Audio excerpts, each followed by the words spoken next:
India ಹಾಗೂ ದಕ್ಷಿಣ Africa ತಂಡಗಳ ನಡುವಣ ಫೈನಲ್ ಪಂದ್ಯದಲ್ಲಿ ಟೀಂ ಇಂಡಿಯಾ ಅಮೋಘ ಜಯ ಸಾಧಿಸಿದೆ. ಈ ಪಂದ್ಯದಲ್ಲಿ ಟೀಂ ಇಂಡಿಯಾ ಸೊಗಸಾದ ಜಯ ಸಾಧಿಸಿ ಅಬ್ಬರಿಸಿದೆ. ಈ ಮೂಲಕ ಟೀಂ ಇಂಡಿಯಾ 11 ವರ್ಷಗಳ ಬಳಿಕ ಟೀಂ ಇಂಡಿಯಾ ಐಸಿಸಿ ಟ್ರೋಫಿಯನ್ನ ಪಡೆದು ಆರ್ಭಟಿಸಿದೆ. ಈ ಪಂದ್ಯದಲ್ಲಿ ಟೀಂ ಇಂಡಿಯಾ ಒಂದು ಹಂತದಲ್ಲಿ ಸೋಲಿನ ಹಂತದಲ್ಲಿ ಮುಳುಗಿದ್ದ ತಂಡಕ್ಕೆ ನೆರವಾಗಿದ್ದು, ಆ ಡೆತ್ ಓವರ್ ನಿಜಕ್ಕೂ ಯಾರು ಬೌಲಿಂಗ್ ಮಾಡಬೇಕು ಎಂಬುದು ನಿಜಕ್ಕೂ ಕನ್ಫ್ಯೂಷನ್ ಇತ್ತು. ಈ ವೇಳೆ ಟೀಂ ಇಂಡಿಯಾ ಮಾಡಿಕೊಂಡ ಮಾಸ್ಟರ್ ಪ್ಲಾನ್ ವರ್ಕೌಟ್ ಆಯಿತು. ಲೆಕ್ಕಾಚಾರದ ಪ್ರಕಾರ ಈ ಓವರ್ ಬೇರೆಯವರಿಗೆ ನೀಡಬೇಕಿತ್ತು. ಆದರೆ ಟೀಂ ಇಂಡಿಯಾ ಆಟಗಾರರು ಮಾಡಿದ ಆ ಪ್ಲಾನ್ ನಿಜಕ್ಕೂ ಕೈ ಹಿಡಿದಿದೆ. 18 ರನ್ಗಳಿಗೆ 22 ರನ್ಗಳು ಬೇಕಿತ್ತು. ಆಗ ಎಲ್ಲರೂ ದಕ್ಷಿಣ ಆಫ್ರಿಕಾ ತಂಡ ಗೆಲ್ಲುತ್ತದೆ ಎಂದು ಎಲ್ಲರೂ ಅಂದುಕೊಂಡಿದ್ರು. ಆದರೆ ನಾಯಕ ರೋಹಿತ್ ಶರ್ಮಾ ಅವರು ಮಾಡಿದ ಆ ಒಂದು ಪ್ಲಾನ್ ಕೈ ಹಿಡಿಯಿತು. 3 ಓವರ್ಗಳಲ್ಲಿ ದಕ್ಷಿಣ ಆಫ್ರಿಕಾಗೆ ಗೆಲ್ಲಲು ಇನ್ನು 22 ರನ್ ಬೇಕಿತ್ತು. ಈ ಹಂತದಲ್ಲಿ ಯಾವಾಗಲೂ ಜಸ್ಪ್ರೀತ್ ಬುಮ್ರಾ ಓವರ್ ಮಾಡಿರಲಿಲ್ಲ. ಅದರಲ್ಲೂ ಅದು ಅವರ ಇನ್ನಿಂಗ್ಸ್ನ ಕೊನೆಯ ಓವರ್. ಟೀಂ ಇಂಡಿಯಾ ಮಾಡಿದ ಪ್ಲಾನ್ ಏನು? 18ನೇ ಓವರ್ನಲ್ಲಿ ಅಮೋಘ ಬೌಲಿಂಗ್ ಮಾಡಿದ ಜಸ್ಪ್ರೀತ್ ಬುಮ್ರಾ ಹೀರೋ ರೀತಿ ಮಿಂಚಿದ್ರು. ಭರ್ಜರಿ ಲೈನ್ ಹಾಗೂ ಲೆಂತ್ನಲ್ಲಿ ಬೌಲಿಂಗ್ ಮಾಡಿದ ಬುಮ್ರಾ ಅಬ್ಬರಿಸಿದ್ರು. 18ನೇ ಓವರ್ನಲ್ಲಿ ಕೇವಲ 2 ರನ್ ನೀಡಿ 1 ವಿಕೆಟ್ ಅನ್ನು ಪಡೆದರು.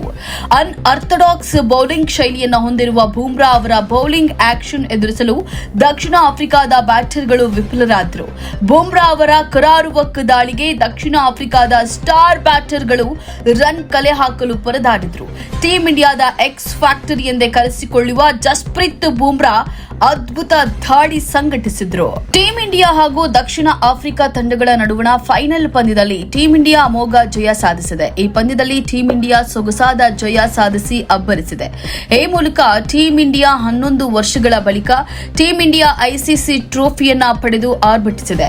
ಈ ಪಂದ್ಯದಲ್ಲಿ ಟೀಂ ಇಂಡಿಯಾ ಒಂದು ಹಂತದಲ್ಲಿ ಸೋಲಿನ ಹಂತದಲ್ಲಿ ಮುಳುಗಿದ್ದ ತಂಡಕ್ಕೆ ನೆರವಾಗಿದ್ದು, ಆ ಡೆತ್ ಓವರ್ ನಿಜಕ್ಕೂ ಯಾರು ಬೌಲಿಂಗ್ ಮಾಡಬೇಕು ಎಂಬುದು ನಿಜಕ್ಕೂ ಕನ್ಫ್ಯೂಷನ್ ಇತ್ತು. ಈ ವೇಳೆ ಟೀಂ ಇಂಡಿಯಾ ಮಾಡಿಕೊಂಡ ಮಾಸ್ಟರ್ ಪ್ಲಾನ್ ವರ್ಕೌಟ್ ಆಯಿತು.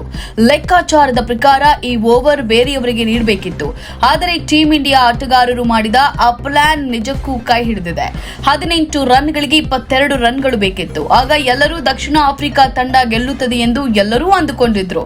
ಆದರೆ ನಾಯಕ ರೋಹಿತ್ ಶರ್ಮಾ ಅವರು ಮಾಡಿದ ಆ ಒಂದು ಪ್ಲಾನ್ ಕೈ ಹಿಡಿಯಿತು.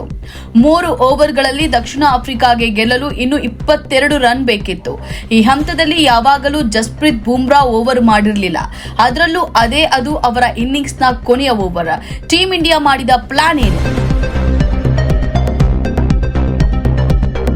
18ನೇ ಓವರ್ನಲ್ಲಿ ಅಮೋಘ ಬೌಲಿಂಗ್ ಮಾಡಿದ ಜಸ್ಪ್ರೀತ್ ಬುಮ್ರಾ ಹೀರೋ ರೀತಿ ಮಿಂಚಿದ್ರು. ಭರ್ಜರಿ ಲೈನ್ ಹಾಗೂ ಲೆಂತ್ನಲ್ಲಿ ಬೌಲಿಂಗ್ ಮಾಡಿದ ಬುಮ್ರಾ ಅಬ್ಬರಿಸಿದ್ರು. 18ನೇ ಓವರ್ನಲ್ಲಿ ಕೇವಲ 2 ರನ್ ನೀಡಿ 1 ವಿಕೆಟ್ ಅನ್ನು ಪಡೆದರು. ಅನ್ಆರ್ಥೋಡಾಕ್ಸ್ ಬೌಲಿಂಗ್ ಶೈಲಿಯನ್ನು ಹೊಂದಿರುವ ಬುಮ್ರಾ ಅವರ ಬೌಲಿಂಗ್ ಆಕ್ಷನ್ ಎದುರಿಸಲು ದಕ್ಷಿಣ ಆಫ್ರಿಕಾದ ಬ್ಯಾಟರ್ಗಳು ವಿಫಲರಾದರು. ಬುಮ್ರಾ ಅವರ ಕರಾರುವಕ್ ದಾಳಿಗೆ ದಕ್ಷಿಣ ಆಫ್ರಿಕಾದ ಸ್ಟಾರ್ ಬ್ಯಾಟರ್ಗಳು ರನ್ ಕಲೆ ಹಾಕಲು ಪರದಾಡಿದ್ರು. ಟೀಂ ಇಂಡಿಯಾದ ಎಕ್ಸ್ ಫ್ಯಾಕ್ಟರಿ ಎಂದೇ ಕರೆಸಿಕೊಳ್ಳುವ ಜಸ್ಪ್ರೀತ್ ಬುಮ್ರಾ ಅದ್ಭುತ ದಾಳಿ ಸಂಘಟಿಸಿದ್ರು. ಮತ್ತಷ್ಟು ಸುದ್ದಿಗಳಿಗಾಗಿ ನೋಡ್ತಾ ಇರಿ ಪಬ್ಲಿಕ್ ನ್ಯೂಸ್ 24x7. ಇದು ಸತ್ಯದ ಧ್ವನಿ.